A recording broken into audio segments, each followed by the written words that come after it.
Hello everybody, welcome to part 2.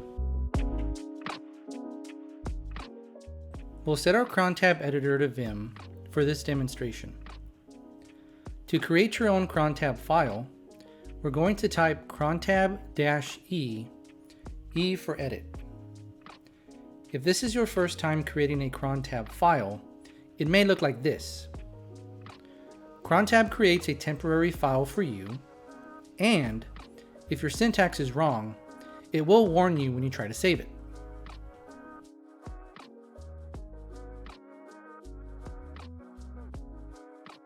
We'll choose Y to reopen Crontab.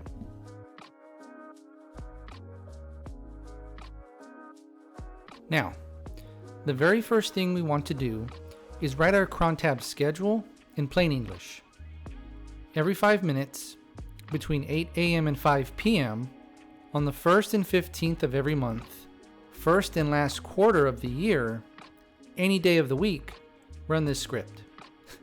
Now, even if we do an okay job of describing our requirements, we can start to parse out our Crontab columns. Then we apply our favorite rule to each column again. From the list of all possible values, match only these values. We'll keep only the values we need and clean this up. We were actually introduced to the first special Crontab character, the comma, which defines a list. A list is a set of numbers separated by commas. So technically, we could type everything exactly as you see it here, and it will work. As a side note, Vim will highlight your Crontab syntax, and you can easily see which columns you are working with.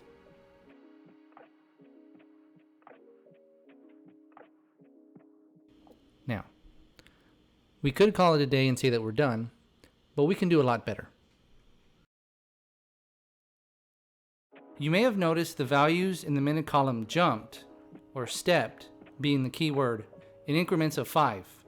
We can shorten the entire column with a step value, denoted by the /,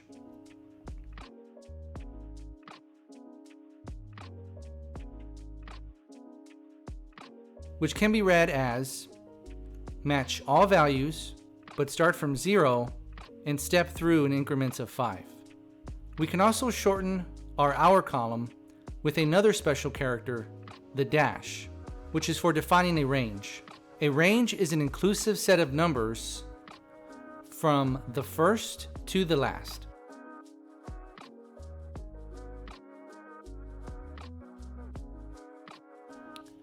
Day of the month cannot be simplified any further. Month of the year is interesting. We can combine lists and ranges, so we create a list of ranges 1 through 3 and 10 through 12.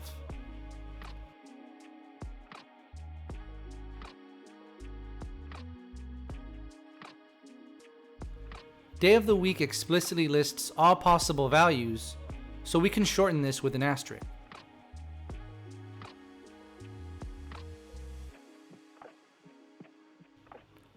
We'll save our work, and assuming we don't have any errors, we should be good to go. To view your Crontab file, just type Crontab-L.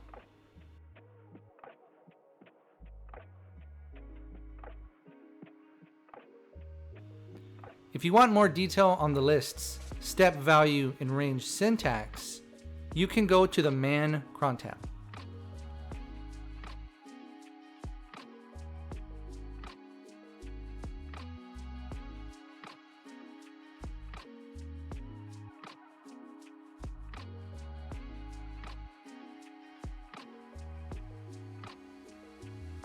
To wrap up this 2-part series, we went over the Crontab file format, how to read one, creating your own. And along with part 3, the special characters, commas for lists, / for step values, and dashes for ranges. Thank you for your time and sticking with me. I'd love your feedback about this two-part series on Crontab files. Let me know what you loved or hated about this, and any suggestions you have for future videos on Linux or Git topics. Thank you.